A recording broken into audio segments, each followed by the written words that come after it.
How many runs does it take to win at Yankee Stadium? Today, the answer was one. The Mariners got it, and oh man, did they need it. Let's talk about it. Colby, hit it.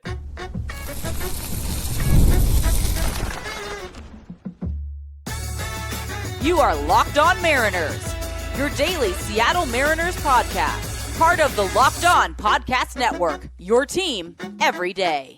Ahoy, sailors. It is August 13th, 2026. I am Colby Patnode. Welcome to Locked On Mariners. Today's episode is brought to you by KALSHI. For a limited time, download the KALSHI app and use the code Locked On to get $10 when you trade $10. Boy, the Mariners desperately needed to end their six-game losing streak, and they had the right guy on the mound to do it. The Mariners battled their way through a 1-0 win at Yankee Stadium. I believe this is just the 8th time in the history of new Yankee Stadium that an opposing team has won a game 1-0. The Mariners have now done it twice. The last guy to do it for Seattle, of course, Felix Hernandez. It was a rough week here in between wins for the Mariners, and yesterday felt like the cherry on top of a not very good Sunday, as the Mariners blew two separate 3-run leads despite having one of their best offensive games in a week, and they lost 10-5. But the Mariners bounced back today. They salvage a game. They end their 6-game losing streak. They pick up a half game on Houston. We'll touch on that a little bit later. But really, the star of tonight's game was Logan Gilbert. Logan, tonight, 6 innings, 4 hits, no runs, 1 walk, 7 strikeouts, 95 pitches, just 3 hard hit balls. He was dominant in this game. It was a little bit of a throwback, Logan, where the splitter was actually the primary secondary pitch for the last couple months now. Logan's been very fastball slider heavy, and then the split has been the obvious third offering here. Today, not so much. He threw 95 pitches, 28 of them were splitters. He also mixed in a good number of changeups in this one, 15 changeups. Now, sometimes the changeup and the splitter kind of get confused on StatCast, so we don't know 100% what those numbers are, but it was very four seams and off speed heavy. Breaking ball did not get much use today. I mean, he threw it 21% of the time, 20 times, so it definitely got used, but today was a big fastball and then split change type of day, and the splitter was very good. He had a 58% whiff rate on the splitter to go along with a 30% whiff rate on the slider and a 33% whiff rate on the changeup there. Just a 19% whiff rate on the fastball. The velo was very good. He was at 99 very early on in this one.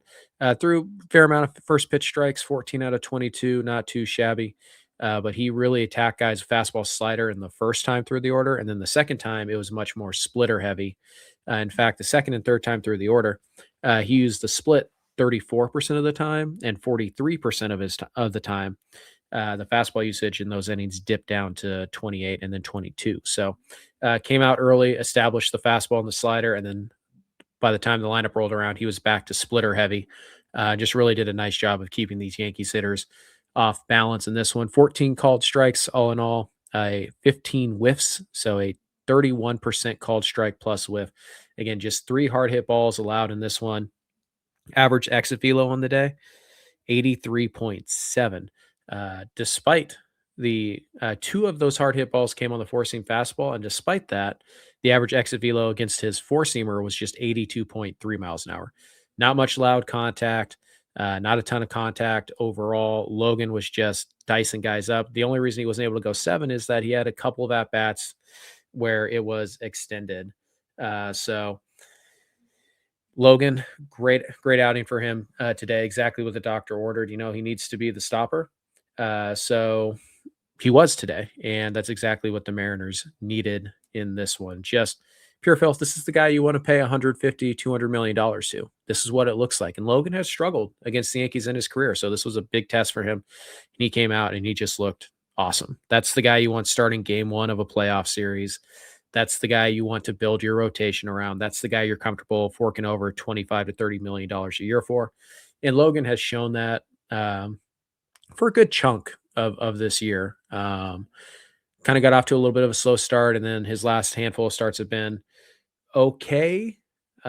But other than that, he's been very, very good and definitely looks more like 2024 Logan than 2025 Logan, and he has for most of this year. The bullpen, yeah, it wasn't bad. It wasn't. Bizzardo came in, got 2 outs very quickly. He's been struggling as of late. Then he proceeded to walk 2 hitters. There was an E6 mixed in there, where Johnny Pereda threw an absolute seed to throw out Caballero, but for whatever reason, Colt Emerson didn't hang on to the ball, and so he was safe. He then walked McMahon before eventually striking out Ahmad Rosario to end that threat. So things got a little dicey there for Bizzardo, but overall he gets the job done. Jose Ferrer comes in, he goes a clean inning, does give up a couple hard hit balls. But he looked really good. Velo was crisp and just some really, really nasty stuff from him. So yeah, I mean, the bullpen, those 2 guys, the setup guys who have had a hard time, they were good enough today. Were they great? No, I wouldn't say they were great, but they were certainly good enough today to hand the ball off to Munoz, who was just absolutely filthy. 1 inning, no hits, no runs, no walks, 2 strikeouts, no hard hit balls. He made George Lombard look awful, and then he followed it up by making Chaz Chisholm look awful as well. Like, Munoz is back. He has been for quite a while now. I hate that he's being kind of, locked away for only 9th inning duties. But obviously, we've discussed that at length, and we don't think Dan is going to change his mind anytime soon. But Moose was filthy today. 50% whiff rate. He had a 67% called strike plus whiff on the 4-seamer. Velo averaged 100.6 today. So he was averaging 101 on the fastball, just a filthy slider. Only threw 1 changeup. And this one, it was just slider, fastball to get ahead, slider. It was just pure filth. And this is what Munoz can do. He can make you look terrible. And it's exactly what he did in this one. Threw 3 sliders. 2 of them were just to get strike 1 to start the at-bat. Or sorry, 3 fastballs. 2 of them were just to get strike 1 to start the at-bat. The slider was the pitch that he gave up the contact on. It was close to hard hit. It was 94.7. So if you want to call it a hard hit ball, that's fine. But ultimately, Munoz was just absolute filth today. And that is exactly what you want to have happen. And so it worked out very well. Munoz and the pitching staff did a very nice job. Huge shout out today to Johnny Pereda, who got to start behind the dish. He himself got 3 strikeouts overturned with his challenges. He went, I believe, 4 for 4 today. I think the one failed challenge was by a hitter, if I'm not mistaken. But yeah, 3 of those challenges turned, what would have been a ball into strike 3. So it was just really impressive stuff from pitching staff. And it was a big part of that was Johnny Pereda, who worked very well. This is only his, I believe, 2nd start behind the dish since being recalled in early August. And he looked very good. He also did check in with a base hit. Johnny Pereda, we kind of know who he is. He's a quality backup catcher. He should have had a caught stealing in this one. But Johnny Pereda, again, Gilbert is the star of this game. The unsung hero is absolutely Johnny Pereda, although there were plenty of people singing the praises of Johnny Pereda. So offensively, again, rough day for the Mariners, but going up against Max Fried, they actually did a nice job of getting Fried out of this game relatively early. He had to throw 88 pitches to get through 5. Unfortunately, they were just not able to get anything going against kind of the front end of the Yankees bullpen. Fried went 5 innings. The Mariners were able to get 5 hits, only the 1 run on a Weston Wilson home run, 2 walks, but again, 88 pitches in 5 innings, pretty good, especially against Fried.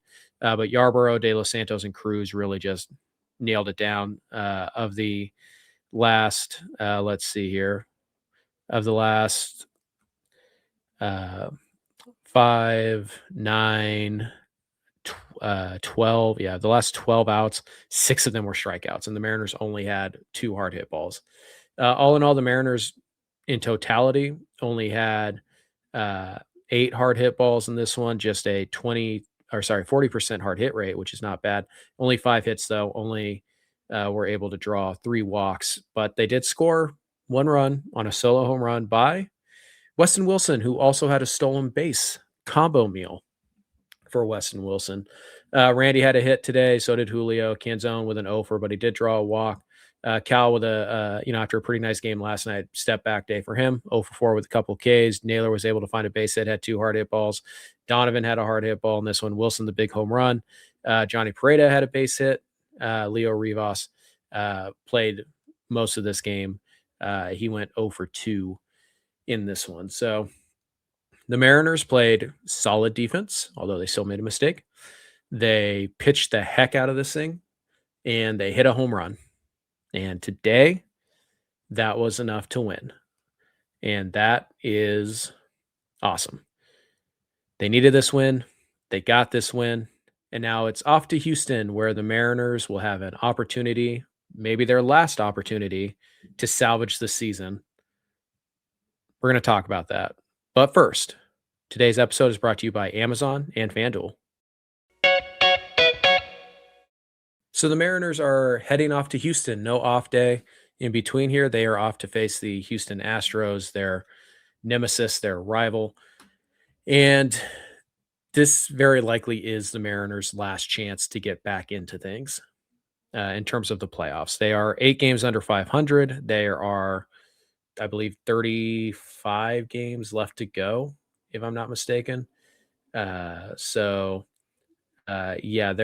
in big trouble. They are 5 games back of Houston. They do have the tiebreaker locked up against Houston, so it's more like 4.5. But this is their opportunity. If the Mariners can sweep the Astros, which is not an easy thing to do, particularly the way they're playing, but they've played Houston very, very well. They're going to be dialed in. They're going to have some momentum rolling into the season. Into the series, if they can sweep the Astros, the Mariners would be 2 games back of Houston at that point with the tiebreaker in their back pocket.